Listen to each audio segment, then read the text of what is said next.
Messieurs et dames, bonsoir et bienvenue dans cette nouvelle édition du journal sur IK TV. Tout de suite, les titres.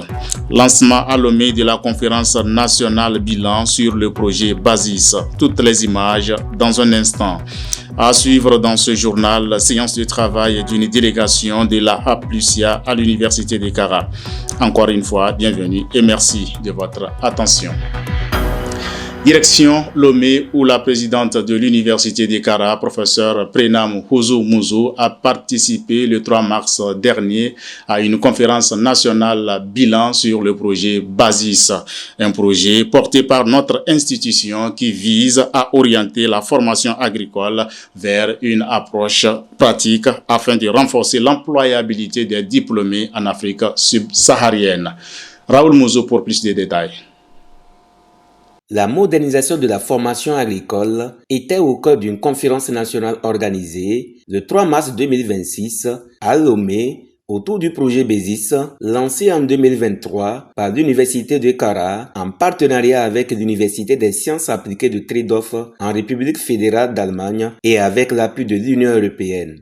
La cérémonie d'ouverture de cette conférence a été présidée par le ministre délégué chargé de l'enseignement supérieur et de la recherche scientifique, professeur Kado Djangbedi. Celui-ci a salué l'initiative du projet Basis qui est en phase avec les priorités gouvernementales et a remercié l'Union européenne ainsi que la République fédérale d'Allemagne pour leur soutien à la transformation agricole du Togo. L'ambition du président du Conseil est claire. Faire du capital humain le socle de notre développement. Cela implique une université plus performante, plus professionnalisante et plus connectée aux réalités économiques. Dans cette perspective, l'enseignement supérieur ne peut rester en marge. Il doit être un levier stratégique, un accélérateur des compétences et un incubateur d'innovation. Précisément ce que traduit le projet Basis qui se situe précisément au croisement de ces trois ambitions.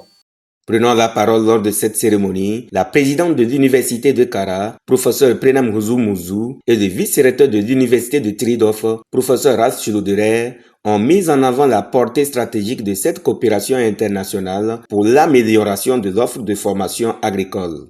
Grâce à ce projet, nos offres de formation ont pu être revues avec une bonne dose d'approche professionnelle afin de faire beaucoup plus de pratique. Donc, cela a permis de repenser la formation pédagogique dans le secteur agricole et également cela a permis à nos étudiants de bénéficier des stages d'immersion dans des structures plus modernes d'Allemagne. Grâce à ce programme, de nombreux étudiants ont consolidé leurs compétences pratiques en agriculture et ont bénéficié des stages professionnels en Allemagne. D'abord, nous avons mis en place un master. Et la première promotion est déjà finie. Tout le monde est déjà inséré, ils sont dans la salle. La deuxième promotion est en cours. Et dans la pratique, comment ça se fait? D'abord, nous sélectionnons des étudiants.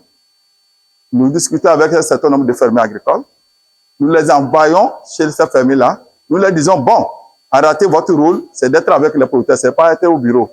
Celui qui tient les 2 à 6 mois sur le terrain peut revenir pour la théorie. Celui qui ne tient pas, il fait demander sa démission. C'est dans la pratique, ça. Donc, quand ils finissent, ils reviennent et ça commence les cours théoriques avec eux. Là, ils ont déjà vu les problèmes sur le terrain. Quand nous faisons les cours théoriques, ils comprennent rapidement. Le projet Basis réaffirme ainsi l'engagement de l'Université de Kara en faveur d'une formation agricole innovante, professionnalisante et ouverte sur le monde. Retour à Kara pour suivre avec vous la journée nationale du sport au Togo. Une journée qui a drainé une foule gigantesque le 28 février dernier à Kara. Elle a été co-organisée par le ministère délégué chargé de la jeunesse et des sports, l'Université de Kara et la mairie de Koza 1. Hugo Koba et l'ensemble de nos reporters d'images. C'est avec cette véritable marée humaine que la course populaire, organisée conjointement par le ministère délégué chargé de la jeunesse et des sports, l'Université de Kara et la mairie Koza 1, a démarré le 28 février dernier au Palais des Congrès de Kara. Ce footing s'inscrit dans le cadre de la 40e édition de la Journée nationale du sport et du 10e anniversaire de la Faculté des sciences de la santé de l'Université de Kara. Le coup d'envoi a été donné par le ministre chargé de la jeunesse et des sports, Dr Abdul Fat Fofana.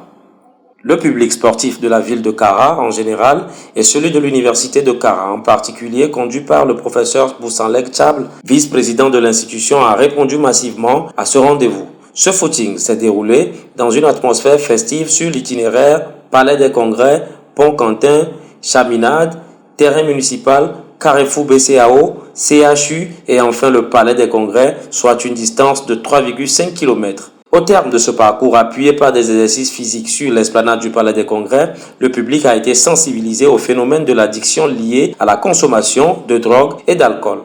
Cette séance a été animée par Wenkourama Damega, enseignant-chercheur à la Faculté des sciences de la santé. Nous avons profité pour parler des addictions. Et les addictions, ces comportements qui peuvent avoir des conséquences fâcheuses sur notre vie, notamment les drogues, l'alcool, et même l'addiction au jeu. Et donc, notre collègue psychiatre s'est fait le plaisir de donner conseil à toute la population sur ces addictions-là. Et nous espérons que la population a retenu les messages clés et qui vont permettre à notre jeunesse de pouvoir prendre conscience et pouvoir agir en tenant compte de ces dangers et de ces risques qui les guettent tous les jours. Nous allons dire tout de suite que l'objectif est plus qu'atteint. La mobilisation a été très grande. Nous avons été très agréablement surpris. L'ambiance a été festive. Et aujourd'hui, nous voyons que c'est toute la ville de la Kara qui est en cohésion autour de cette activité sportive. Nous sommes totalement satisfaits. Le ministre délégué chargé de la jeunesse et des sports s'est réjoui du succès de cette activité et a félicité l'ensemble des acteurs impliqués dans son organisation. Nous ne pouvons pas faire le sport, nous ne pouvons pas sillonner toute la ville de Kara avec cette liasse populaire sans un climat de paix et de quiétude, sans une volonté politique de promotion du sport, sans une volonté politique de promotion de la jeunesse. Donc nous remercions le président du Conseil pour l'intérêt particulier qu'il accorde au développement du sport, pour l'intérêt particulier qu'il accorde à l'épanouissement de la jeunesse. Pour nous, le sport, oui, c'est du professionnel, mais le sport également est un outil de cohésion, est un outil de vivre ensemble. Tout comme le ministre, le préfet de la COSA, le colonel Jean-Faré Bonfo, et le maire de la commune COSA 1, maître Ndjele Abi-Eda, ont salué la forte mobilisation de la jeunesse. Cette cause populaire aura non seulement permis de célébrer la Journée nationale du sport et le 10e anniversaire de la Faculté des sciences de la santé, mais aussi de promouvoir les valeurs du sport et la cohésion sociale. Je vous l'annonçais en titre, une délégation de la Haute Autorité de prévention et de lutte contre la corruption et les infractions assimilées à Plicia était en séance de travail à l'Université de Kara du 3 au 6 mars 2026. Objectif, animer des conférences en faveur de la communauté universitaire sur la corruption. Jean-Patika Fortunokuya au reportage. Le 3 mars 2026, le campus sud de l'Université de Kara a servi de cadre au coup d'envoi d'une série de conférences et de séminaires consacrés à la lutte contre la corruption. Le discours de lancement de cette activité a été prononcé par M. Kmelabalo Abba, président de la Haute Autorité de prévention et de lutte contre la corruption et les infractions assimilées à Plicia. Il était entouré pour l'occasion de la directrice de cabinet du ministère de l'Enseignement supérieur et de la Recherche, Dr Amadifa Gameti, ainsi que du vice-président de l'Université de Kara, le professeur Boussanleg Chable. L'événement a mobilisé un large public composé d'étudiants, d'enseignants, d'autorités locales et de responsables administratifs, témoignant de l'intérêt porté à cette initiative. Je tiens à saluer la forte mobilisation de l'ensemble des parties prenantes, à savoir les membres du comité multisectoriel de supervision et d'orientation du projet d'intégration de l'éducation à la lutte contre la corruption dans la curricula d'enseignement et de formation au Togo, les membres du comité scientifique, les experts ayant élaboré les outils pédagogiques, les responsables des établissements publics d'enseignement supérieur, les conférenciers et de manière toute spéciale, la communauté universitaire de Kara. Votre engagement résolu et votre adhésion sans réserve confèrent à cette initiative toute sa crédibilité et sa portée stratégique. Au travers de ces activités-là, nous remercions l'autorité suprême qui, depuis longtemps, comme vous le savez, s'est engagée dans la lutte contre la corruption. La corruption qui est un phénomène qui gangrène nos sociétés et qui est un frein à notre développement. C'est des graines qu'on est en train de semer, c'est des messages qu'on est en train de donner à l'endroit des jeunes. Comme on le dit, l'enfance est le père de l'homme. Donc aujourd'hui, c'est des enfants, mais quand ils deviendront grands, ce qu'ils auraient acquis à travers ces formations, c'est ce qui va se révéler à travers leur comportement. À travers cette initiative, la APLUSIA entend sensibiliser les futurs cadres de l'administration publique, de l'éducation et du secteur privé afin de bâtir une génération plus intègre. Elle lance ainsi la phase opérationnelle de son projet visant à intégrer l'éducation à la lutte contre la corruption dans les programmes d'enseignement à l'université de Kara. Pour cette étape de Kara, la mise en œuvre de ce programme concernera la faculté de droit et des sciences politiques FDSP ainsi que l'Institut de formation en sciences pédagogiques et administration universitaire ISPO. Pour ce lancement, les participants ont été informés sur les manifestations, les causes, les conséquences, de même que les défis et enjeux liés à ce fléau. Et APLUSIA fait un travail très exceptionnel au Togo depuis sa création en 2015. Et la corruption, comme on l'entend, est un fléau qui gangrène nos sociétés actuellement, que ce soit au plan social, que ce soit au plan administratif. La corruption, de façon générale, est un fléau qu'il faut combattre dans toutes ses formes. Pour ne pas tomber dans les mailles de la corruption, il faut être transparent, honnête, vrai et véridique, même dans de petites choses. Cette activité qui a pris fin ce vendredi 6 mars 2026 pose ainsi les bases d'une dynamique durable en faveur de la bonne gouvernance et du respect des valeurs éthiques. Toujours dans ce journal, les membres du laboratoire interdisciplinaire d'études stratégiques en Afrique étaient en assemblée générale pour le compte de l'année académique 2025-2026. L'activité s'est déroulée au campus sud et a connu la participation effective des enseignants et étudiants adhérents. Hugues Koba, Fortuné Kuyao pour les précisions. Le 28 février 2026, le laboratoire interdisciplinaire d'études stratégiques en Afrique, l'IAFRIC, a fait sa rentrée académique 2025-2026 au campus sud de l'université de Kara. Une rencontre placée sous le signe de la réflexion et de l'engagement en présence des étudiants en master et des doctorants. Cette assemblée générale a permis de présenter le laboratoire, son fonctionnement, ainsi que ses perspectives pour la nouvelle année académique. Point d'orgue de la rencontre, une conférence sur le thème « L'engagement social de l'université dans une Afrique en mutation », suivi d'échanges entre les participants et l'équipe dirigeante. Les équipes de recherche de notre laboratoire, il y en a deux. La première équipe, c'est Société, Identité et Espace linguistique. Et la deuxième équipe, c'est Gouvernance, Politique publique et Mondialisation. Alors, autour de ces axes, il y a des membres permanents de ce laboratoire et des membres associés et des stagiaires, masterants et doctorants. Et au final, c'est un groupe de chercheurs, philosophes, sociologues, politistes, économistes, entre autres, qui se sont réunis autour des sujets qui relèvent de la stratégie pour l'Afrique et pour le Togo. Les discussions ont suscité un réel intérêt au sein de l'assistance, traduisant l'engouement des participants pour les orientations scientifiques du laboratoire. Nous avons l'honneur d'assister à l'ouverture de la rentrée de notre laboratoire et suivi avec intérêt la communication présentée par le professeur Aziale.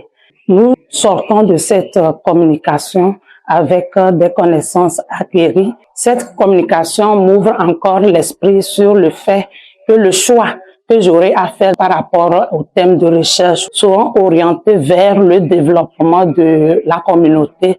C'est un plaisir pour moi de participer à la rentrée de notre laboratoire. J'avoue qu'elle nous apporte beaucoup d'éléments en ce qui concerne l'orientation de nos recherches, quant à ce que cela puisse contribuer au développement, plutôt que les travaux classiques et académiques et fondamentaux, purement théoriques que nous avions l'habitude de faire. Avec cette assemblée générale de rentrée, le LIAFRIC lance officiellement ses activités pour l'année académique 2025-2026. Pour finir, dans le cadre de la célébration du 10e anniversaire de la Faculté des sciences de la santé de l'Université de Kara, des matchs de football et de basketball ont été disputés le vendredi dernier au campus sud. Ukoba Raoul Mozo pour plus de précisions. Dans le cadre de la célébration de ses 10 ans d'existence, la Faculté des sciences de la santé de l'Université de Kara a organisé le 27 février 2026 un tournoi de football et de basketball sur le stade Omnisport du campus sud. En football, l'équipe de la FSS s'est imposée avec autorité face à la sélection de l'École nationale des auxiliaires médicaux de Kara sur un score de 4-1 dans une rencontre largement dominée par les étudiants des sciences de la santé. En basketball, la sélection locale Kaba s'est montrée plus efficace et a pu remporter la partie sur le score de 82 contre 46 pour la FSS. Les vainqueurs des deux rencontres ont reçu la coupe du jubilé, des enveloppes ainsi que des gadgets en présence d'un public universitaire mobilisé et des responsables du sport de la région de la Kara. En tant que médecin, nous ne sommes pas là juste pour traiter, on prévient aussi les maladies. Donc les activités sportives rentrent dans la prévention de beaucoup de maladies, notamment les maladies non transmissibles, l'HTA, le diabète, etc. Donc c'est dans ce cadre que nos patrons, nos maîtres ont initié des activités sportives qui annoncent les 10 ans de la faculté. Et puis nous aurons aussi des activités intellectuelles qui vont aussi arriver après. C'est une parfaite joie pour nous que à la célébration de nos 10 ans et suite au match que nous avons eu à jouer contre nos confrères infirmiers, sages-femmes, nous avons pu gagner et voilà, nous partons avec la coupe. 10 ans après sa création, la Faculté des sciences de la santé célèbre son parcours, mais aussi trace les perspectives d'un avenir où formation, performance et cohésion sociale vibrent désormais au même diapason. Chers internautes, c'est la fin de ce journal. Avant de nous quitter, méditez cette pensée. Le vrai trésor de l'homme ne réside pas dans ses possessions. Il se trouve dans la sérénité de son âme et la qualité de ses relations. Cultiver la bonté et l'harmonie mène au bonheur durable. Merci de nous avoir suivis. Excellent week-end à toutes et à tous. Bonsoir.